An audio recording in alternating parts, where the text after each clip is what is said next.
A paz, meus queridos! Chegamos ao quarto vídeo. Ó, estamos falando, o nome do estudo é Versículo Explicado. E nós estamos explicando, tirando lá dos desafios. O mais assíduo está sendo o Joel, então eu estou escolhendo os versículos dele. E eu peguei o primeiro vídeo dele que fala do primeiro versículo da Bíblia, né? Mas como eu fiz introduções, explicações sobre o formato, a didática, né, do estudo, esse é o quarto vídeo. Eu espero terminar agora de explicar o primeiro versículo da Bíblia, né? Número 1. Gênesis capítulo 1, versículo 1, tá? Eu já expliquei sobre os pilares da teologia que eu estou usando, né? Só que eu estou usando misturado, não estou fazendo distinção para não complicar, né? Eu quero trocar em miúdos para que todo mundo entenda, né? E no vídeo 3 eu falei bastante sobre os aspectos científicos, os aspectos macro da criação de Deus. A primeira... falei muita coisa, né? Os vídeos são muito longos, né? Muito longos não, são do tamanho que dá para fazer. Não adianta fazer mais apressado do que isso. E dessa vez, nós vamos tratar do primeiro versículo, né? Que todo mundo sabe, decorado, né? No princípio, criou Deus os céus e a terra, né? Aqui já se foram nove palavras, tá? 9 palavras. Eu já expliquei um pouco sobre elas. E agora eu vou explicar o aspecto mais teológico, né? Por exemplo, estaria no pilar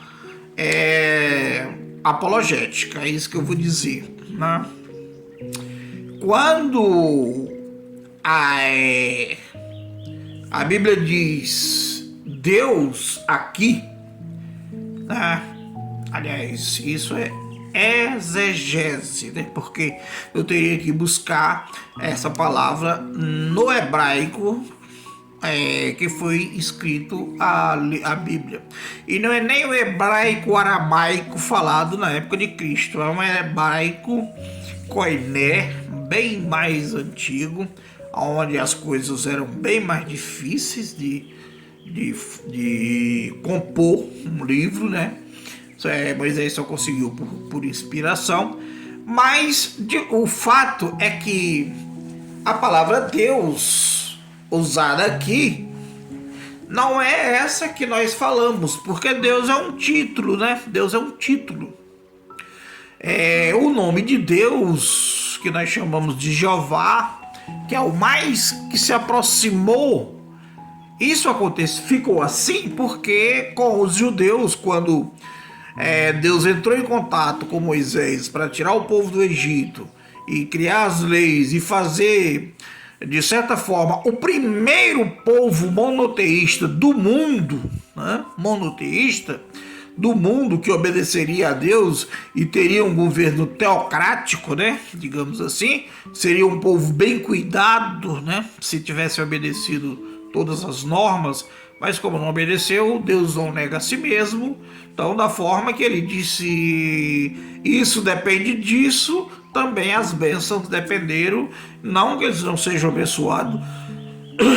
Os judeus sempre foram muito abençoados, porém também sempre foram muito castigados porque pecaram e fizeram acordo com Deus, né? Quem faz acordo com Deus e não cumpre nunca se dá muito bem, né?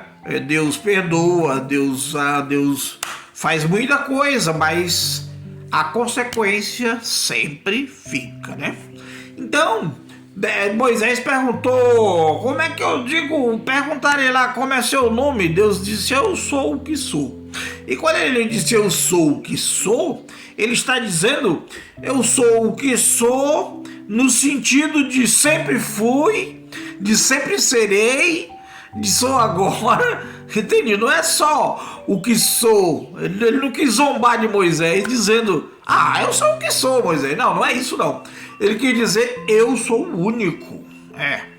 O significado é esse, eu sou o único. Não adianta eu dizer um nome para você, porque se eu coloco um nome, você vai me colocar entre os outros deuses dos ferezeus, dos heteus, que lá já tinha, para onde eles estavam indo, para Canaã, né? A terra prometida, já tinha muitos deuses, né? Moloque era um deles, né? Inclusive, ele tinha uma imagem feita de bronze, que aquecia-se, fazia uma fogueira dentro da imagem, e eles pegavam crianças, seus próprios filhos, e jogavam dentro da imagem de bronze, né? Para que a imagem consumisse a criança como em sacrifício vivo. E isso aterrorizava Deus. Deus resolveu tirar o povo do Egito exatamente para destruir este povo maligno. Sabe, essa raça maligna que ficou lá, que tinha em Canaã. Eram 7 nações. E quando Moisés quis saber do nome, Deus não disse o nome. Deus disse, olha, eu sou o que sou. Querendo dizer, não há ninguém semelhante a mim. E não adianta eu te dar um nome, porque você vai... Aí, daqui a pouco eu sou Balim, sou Estarote. É só o nome de deuses que já existia na época. E se Deus deixasse qualquer brecha, o povo de Israel faria a mesma coisa, porque Moisés demorou um tempo lá em cima do monte. Quando voltou, eles já tinham feito um bezerro de ouro.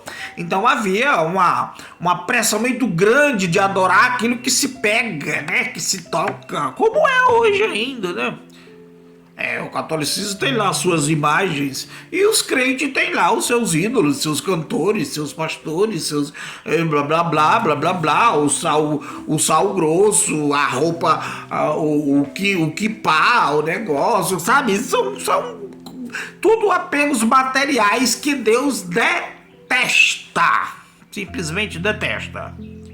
Simplesmente detesta. Deus nunca apareceu para ninguém fazer um desenho dele. Deus nunca disse o nome para ninguém, exatamente para ninguém fazer dele um outro Deus, porque não seria justo. Ele é o único. Então ele disse, eu sou o que sou. Diga lá que eu sou o que sou. Pronto. É isso. É o nome de Deus. Mas os judeus tentaram, e por entendimento dos judeus, eles conseguiram fazer 4 letras para representar o nome de Deus, né? Para representar o nome de Deus. Porque lá está escrito Deus criou os céus e a terra, mas isso é em português, né? A história já vem de muito longe, né?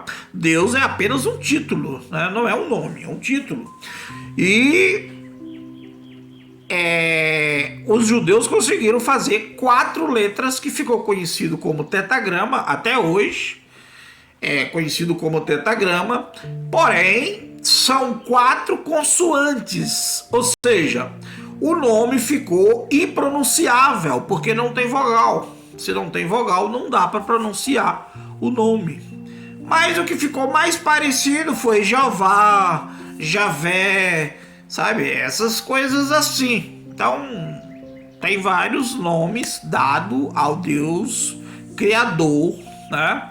Mas o certo é que o nome dele é representado por 4 letras, um tetagrama que os judeus fizeram e é usado até os dias de hoje. É muito honrado, sempre foi muito honrado, eles respeitam muito, todas as nações deveriam respeitar, os judeus respeitam muito. Pra você ter uma ideia, um escriba antes de Jesus Cristo, só para escrever esse tetagrama, essas 4 letras, quando estava escrevendo, fazendo cópias do Velho Testamento, na hora de escrever, ele tinha que se levantar de onde estava, tomar banho, lavar todos os pincéis, só para escrever esse tetagrama, essas 4 letras. Era a honra que ele tinha, os jeitos que eles tinham e têm de dar a honra ao Criador.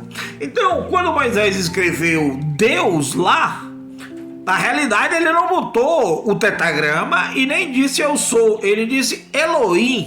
Ou seja, Elohim era uma palavra que significava Deus em mais de uma pessoa. É como que fosse o plural de Deus, né? Mas como não tem deuses, né?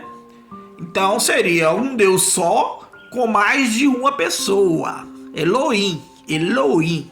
Lá está escrito no original, né?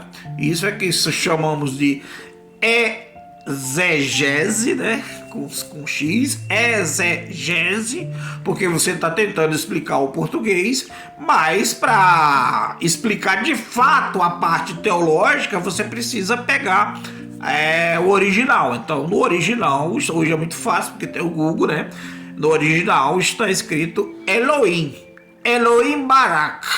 E aqui nós temos que estudar também a palavra Barak, porque Barak é a palavra que diz que do verbo criar. Porém, não é criar, elaborar, né? Tá aqui, ó. Eu elaborei esse violão, alguém fez esse violão, alguém fez uma mesa, não. Confeccionar, não é confeccionar, sabe? Barak é fazer do nada, tá? Muitas línguas têm, português não tem, porque nós já entendemos que o nada nunca faz nada, né? O nada é nada, nada é nada. Os cientistas debatem essas coisas, mas perceba bem, se você pensar direito, parar e pensar no nada, você vai chegar à conclusão que o nada nem existe. Porque quando você pensa no nada, você está pensando em alguma coisa.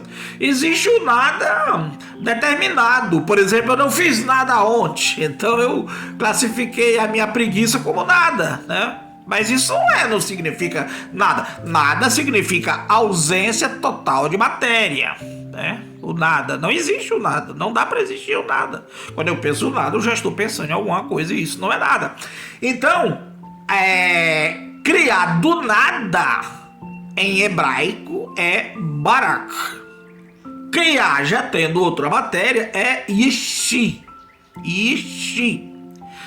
Que na realidade em português é elaborar, confeccionar, construir, né? Tem vários, só não tem do nada, né? Porque o nada, se você reparar, pensar bem direitinho, você vai perceber que o nada é uma coisa tão impossível que o nada nunca vai dar nada. Nada. Se você for raciocinar e achar que a geração das coisas vai sair do nada, você nunca pode nem abrir a boca para dizer nada, porque nada é nada. A ausência total de matéria, não tem nada. Até mesmo em matemática, nada vezes nada é nada. E ainda ocorre que o zero, o nada, não é elemento neutro na soma nem na multiplicação. Por exemplo, se eu multiplicar 0 por 0 é 0, mas se eu multiplicar 1, que já existe 1 por 0, o resultado também é 0. Não é 1. Então veja, o nada não deveria realmente ser usado em todas as palavras desse mesmo jeito. Por isso é que lá em hebraico, também em grego, tem outra palavra para significar criado do nada, porque Deus criou tudo do nada. E outra coisa, isso ficou escrito na Torá dos judeus por 15 séculos. E só agora, em meados do século passado, foi que um padre holandês de nome Lamarck, que além de padre era também astrônomo, foi que ele veio a imaginar que, através de pesquisas astronômicas, ele veio a imaginar que as galáxias estavam se afastando. Se estavam se afastando, um dia eles já foram menor. E nisso ele falou, levou tanto a sério essa história de o universo ter sido menor algum dia, que ele chegou a dizer que o universo já esteve menor que um átomo, já esteve infinitamente denso, pequeno, invisível, infinitamente denso e infinitamente quente. Então o que ele está dizendo? Ele quis dizer que tudo que está aí veio do nada. Mas veja, eu acabei de dizer que nada só gera nada, né? Até o que existe, se eu multiplicar por nada, gera nada. Porém, Deus pode fazer do nada.